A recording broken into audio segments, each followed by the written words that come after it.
Hi friends, आप सबका हमारे यूट्यूब चैनल पर स्वागत है। जैसा कि आप लोग को थंबनेल से पता चल ही गया होगा कि आज हम लोग किस टॉपिक पर बात करने वाले हैं। तो आज का हमारा टॉपिक है पोलर और नॉन पोलर मॉलिक्यूल्स के बारे में। तो चलिए आज हम लोग समझते हैं कि ये पोलर और नॉन पोलर मॉलिक्यूल आखिर होता क्या है। तो चलिए आज हम लोग आज का टॉपिक को डिस्कस करते हैं। तो जैसा हम लोग जानते हैं कि हमारा टॉपिक है पोलर मॉलिक्यूल। इसी पोलर मॉलिक्यूल को हम लोग पोलर डाइलेक्ट्रिक भी बोल सकते हैं। डाइलेक्ट्रिक के बारे में हम लोग नेक्स्ट टॉपिक में डिस्कस करेंगे। तो सबसे पहले हम लोग पोलर मॉलिक्यूल का डिफिनेशन लिखेंगे और इस डिफिनेशन के आधार पर हम आपको पोलर मॉलिक्यूल के बारे में समझाएंगे। तो चलते हैं इसका डिफिनेशन पर। The molecule in which center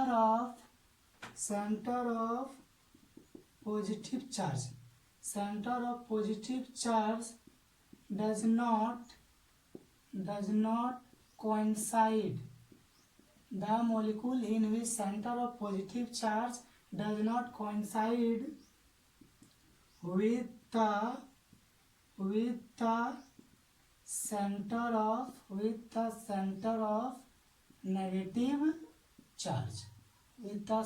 of negative charge due to asymmetric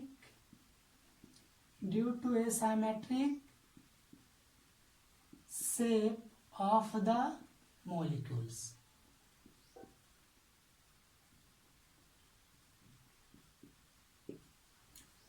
तो इस डिफिनेशन में हम आपको बता रहे हैं कि वैसा मॉलिक्यूल जिसका centre of positive charge does not coincide with the centre of negative charge, मतलब वैसा मॉलिक्यूल जिसका पॉजिटिव चार्ज का सेंटर और नेगेटिव चार्ज का सेंटर एक दूसरे के ऊपर में नहीं होगा। किसके कारण? Due to asymmetric shape of the molecule, मतलब उसका शेप अलग अलग होने के कारण नेगेटिव चार्ज का सेंटर और पॉजिटिव चार्ज का सेंटर एक दूसरे के ऊपर में नहीं आता है। तो उस तरह के मॉलिक्यूल को हम लोग क्या कहते हैं? Polar molecule. अब यहाँ पर एक टॉपिक है, मतलब डिफिनेशन में सेंटर ऑफ पॉजिटिव चार्ज। तो सेंटर ऑफ पॉजिटिव चार्ज किसको बोलेंगे? तो मान लेते हैं एक मॉलिक्यूल है, उस मॉलिक्यूल में बहुत सारा पॉजिटिव चार्ज है, ठीक है। तो ये चारों पॉजिटिव चार्ज का जो एवरेज होगा, एवरेज जहां पर होगा उस एवरेज को हम लोग क्या बोलते हैं? Centre of positive charge. उसी तरह ये मॉलिक्यूल है, इस मॉलिक्यूल में क्या है? बहुत सारा नेगेटिव चार्ज है, बहुत सारा नेगेटिव चार्ज है। तो सब नेगेटिव चार्ज का पोजीशन जो अलग अलग पोजीशन पर है, उस अलग अलग पोजीशन का एवरेज निकालेंगे और एवरेज जहां पर निकलेगा उसी को हम लोग क्या बोलते हैं? Centre of negative charge. तो इसमें क्या होता है? पॉजिटिव चार्ज का सेंटर और नेगेटिव चार्ज का सेंटर आपस में कोइंसाइड नहीं करता है। किसके कारण? Due to asymmetric shape of molecule. इसका जो एग्जांपल होगा वो एग्जांपल में आपका आ जाता है H2O, HCl, NH3, alcohol, ETC। इसको हम लोग अपना भाषा में समझ सकते हैं कि पोलर मॉलिक्यूल आखिर होता क्या है। तो इसमें जैसे हम एग्जांपल चुने H2O, तो इसमें आपका दो एलिमेंट है, एक हाइड्रोजन और दूसरा क्या है? ऑक्सीजन है। तो ऑक्सीजन का एटॉमिक नंबर 8 और हाइड्रोजन का एटॉमिक नंबर 1, तो दोनों के बीच का जो डिफरेंस, वो डिफरेंस लगभग कितना का हो गया? जैसे इसमें दो हाइड्रोजन है तो इसको हम लोग दो के लिए एक एक और एक, तो इसका दो हो जाएगा। तो दोनों के बीच का डिफरेंस कितना हो गया? 6। तो इसमें जो पोलर मॉलिक्यूल होता है तो एलिमेंट के बीच में एटॉमिक नंबर का डिफरेंस क्या होता है? काफी अधिक होता है, जिसके कारण इसका शेप और इसका शेप क्या होता है? अलग अलग होता है। और इसके कारण इसका पॉजिटिव चार्ज का सेंटर और इसका नेगेटिव चार्ज का सेंटर आपस में कोइंसाइड नहीं कर पाता है। उसी तरह हम लोग बात करते हैं HCl का, आपका Cl का होता है 17, H का होता है 1, डिफरेंस हो गया 16 का। तो इसके कारण क्लोरीन का नेगेटिव चार्ज का सेंटर और हाइड्रोजन का नेगेटिव चार्ज का सेंटर आपस में क्या होता है? कोइंसाइड नहीं कर पाता है। उसी तरह अब इसको हम लोग डायग्राम से समझते हैं। केमिस्ट्री में आप लोग पढ़े होंगे कि जो ऑक्सीजन होता है, एक मॉलिक्यूल हम लोग ले लिए, ये ऑक्सीजन का मॉलिक्यूल है, ये आपका हाइड्रोजन का मॉलिक्यूल है और ये अभी आपका हाइड्रोजन का मॉलिक्यूल है। इसका शेप इस तरह से बनता है स्ट्रक्चर में, ठीक है। ये आपका तो ओ ऑक्सीजन है, ये आपका क्या है हाइड्रोजन है, ये हाइड्रोजन है। तो ये नेगेटिव हो गया, तो इलेक्ट्रिक डायपोल मोमेंट का डायरेक्शन क्या होता है नेगेटिव टू पॉजिटिव। तो ये नेगेटिव हो गया, तो इसलिए इसका डायपोल मोमेंट क्या होता है ओ से एच की तरफ। फिर उसी तरह हम लोग बात करेंगे HCl का। तो ये आपका हो गया Cl मोलिकूल है और ये आपका क्या है H मोलिकूल है। Cl के तुलना में H का शेप क्या होगा बहुत छोटा होगा। ये Cl का नेगेटिव चार्ज का सेंटर हो गया और ये H का पॉजिटिव चार्ज का सेंटर हो गया। ये Cl है, ये क्या हो गया आपका H है। तो इलेक्ट्रिक डायपोल मोमेंट का डायरेक्शन क्या होता है नेगेटिव टू पॉजिटिव। तो यहाँ पर इलेक्ट्रिक डायपोल मोमेंट का डायरेक्शन इस तरह से हो गया।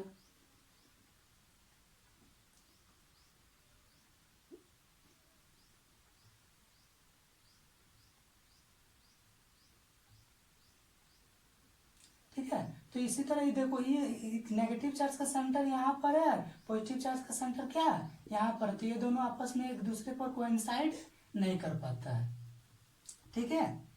और उसमें क्या होता है जो पोलर मॉलिक्यूल होता है, पोलर मॉलिक्यूल के पास जब इलेक्ट्रिक फील्ड का वैल्यू 0 होता है उस समय भी इसके पास क्या होता है इलेक्ट्रिक डायपोल मोमेंट होता है। इलेक्ट्रिक डायपोल मोमेंट इसके पास क्या होता है रहता है, ठीक है। लेकिन जब इसको हम लोग शेप में देखेंगे, जब इसका हम लोग शेप में देखते हैं तो मान लेते हैं एक सब्सटेंस लिए हैं जो किसका बना है पोलर मॉलिक्यूल्स का बना है। तो इसमें आखिर होता क्या, दोनों तो एक दूसरे पर कोइंसाइड नहीं करते हैं। तो इस तरह का आपका मॉलिक्यूल एक अपना अलग अलग डायरेक्शन में रहता है, कोई पार्टिकुलर डायरेक्शन में इन लोग रहता नहीं है, ठीक है। और यहाँ पर होता है नेगेटिव, तो यहाँ पर आपका क्या होता है पॉजिटिव, यहाँ पर नेगेटिव, यहाँ पर positive, negative positive, positive negative, positive negative, negative positive, negative positive, positive negative.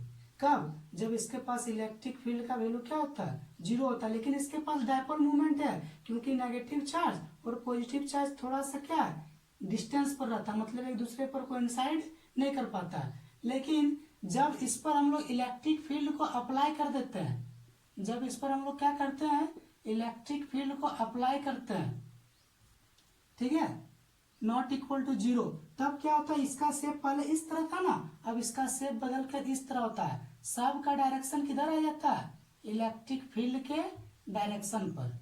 ऐसा क्यों होता है इसके बारे में भी हम अभी आप बताते हैं आपको। जब इलेक्ट्रिक फील्ड को अप्लाई कर देते हैं तो इधर का क्या बन जाता है नेगेटिव, उधर क्या बन जाता है पॉजिटिव। ये सभी negative positive, negative positive, negative positive, negative positive.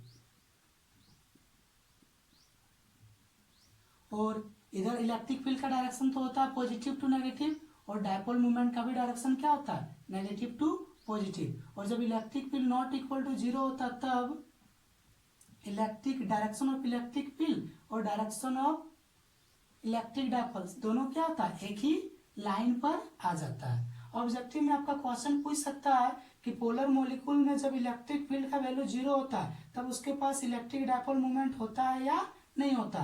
तो इलेक्ट्रिक फील्ड जब 0 होता है उस समय भी इसके पास क्या होता है इलेक्ट्रिक डायपोल मूवमेंट होता है, लेकिन कोई पार्टिकुलर डायरेक्शन पर नहीं होता है। लेकिन जब इलेक्ट्रिक फील्ड को 0 नहीं मतलब उस पर इलेक्ट्रिक फील्ड को अप्लाई करते हैं तो इलेक्ट्रिक फील्ड का डायरेक्शन और इलेक्ट्रिक डायपोल मूवमेंट का डायरेक्शन दोनों क्या हो जाता है सेम हो जाता है, ठीक है। तो हम लोग समझते हैं कि जब इस पर इलेक्ट्रिक फील्ड अप्लाई करते हैं तो इसका डायरेक्शन इलेक्ट्रिक फील्ड का डायरेक्शन और डायपोल का डायरेक्शन दोनों सेम क्या हो जाता है। जब इसमें इलेक्ट्रिक फील्ड अप्लाई किया मतलब electric field not equal to 0 हो गया तो इलेक्ट्रिक फील्ड का डायरेक्शन क्या होता है पॉजिटिव टू नेगेटिव। अगर इलेक्ट्रिक फील्ड का डायरेक्शन इधर है तो ये वाला हिस्सा क्या हो गया पॉजिटिव और ये वाला हिस्सा क्या हो गया नेगेटिव। ये पॉजिटिव किसको खींचेगा नेगेटिव को, तो ये किस तरह बन जाएगा।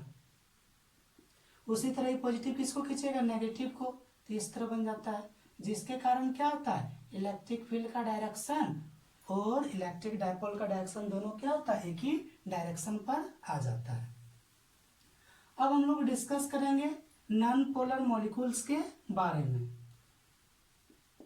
तो जानते हैं कि ये नॉन पोलर मॉलिक्यूल आखिर होता क्या है।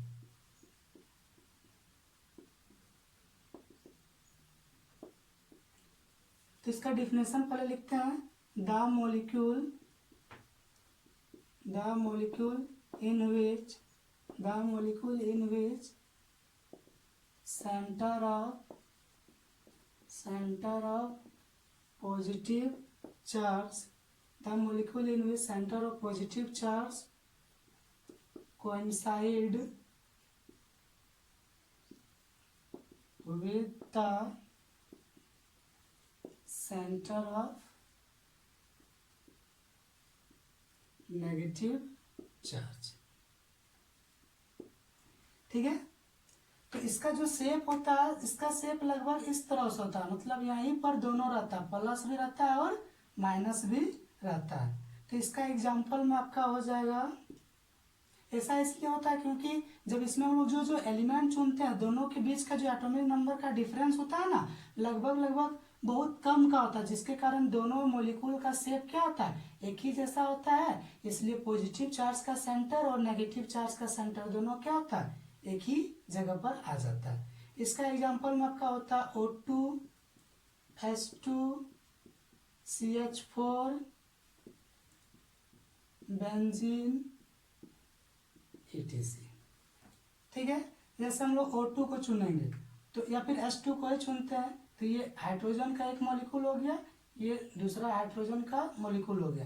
तो इसका पॉजिटिव चार्ज का सेंटर का एवरेज और इसका पॉजिटिव चार्ज का सेंटर का एवरेज दोनों क्या होगा, एक ही जगह पर होता है, क्योंकि ये एक लाइन पर होता है। ये केमिस्ट्री में बहुत अच्छा से आप लोग समझेंगे।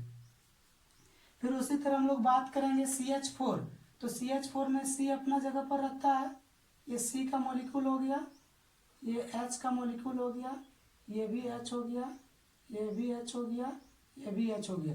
अब देखो दोनों में, जैसे CH4 में तो हाइड्रोजन भी टोटल एटॉमिक नंबर 4 मिलकर 4 हो गया और कार्बन का होता है 6, तो दोनों के बीच का डिफरेंस कितना, 2 के बराबर है, जिसके कारण क्या होता है, इसका शेप लगभग सेम होता है और पॉजिटिव चार्ज का सेंटर और नेगेटिव चार्ज का सेंटर भी आपस में क्या होता है, कोइंसाइड कर जाता है।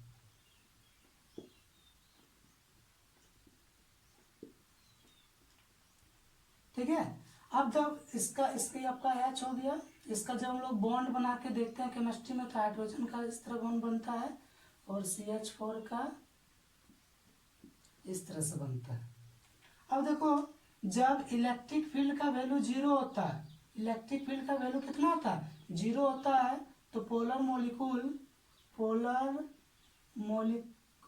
नॉन पोलर है ना, जब इलेक्ट्रिक फील्ड का वैल्यू 0 होता है तो नॉन पोलर मॉलिक्यूल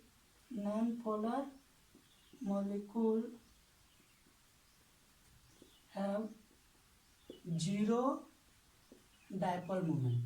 इसका डायपोल मोमेंट कितना है, 0 डायपोल मोमेंट। लेकिन जब इस पर हम लोग क्या करते हैं, इलेक्ट्रिक फील्ड अप्लाई करते हैं, तो इसके पास क्या होता है, इलेक्ट्रिक डायपोल मोमेंट आ जाता है। जैसे यहाँ पर अब डायग्राम से इसको हम समझाने का कोशिश करते हैं।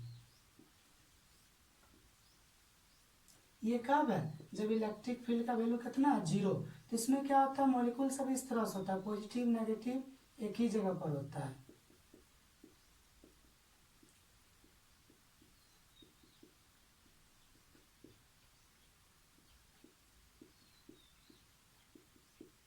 थोड़ा बड़ा बड़ा बना दे रहे ताकि आपको अच्छा से दिखे।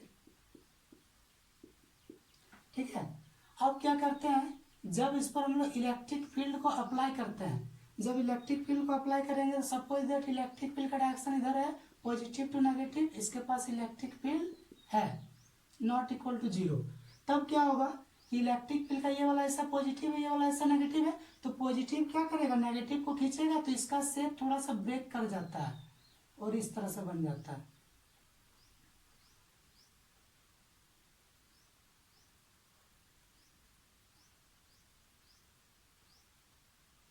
ये वाला हिस्सा क्या होगा, नेगेटिव, ये वाला क्या होगा, पॉजिटिव, ये भी नेगेटिव, ये हो गया आपका क्या, पॉजिटिव। इस तरह से आप बनाते जाइएगा, नेगेटिव पॉजिटिव। अब देखो, इस तरह से पूरा कंप्लीट कर लीजिएगा।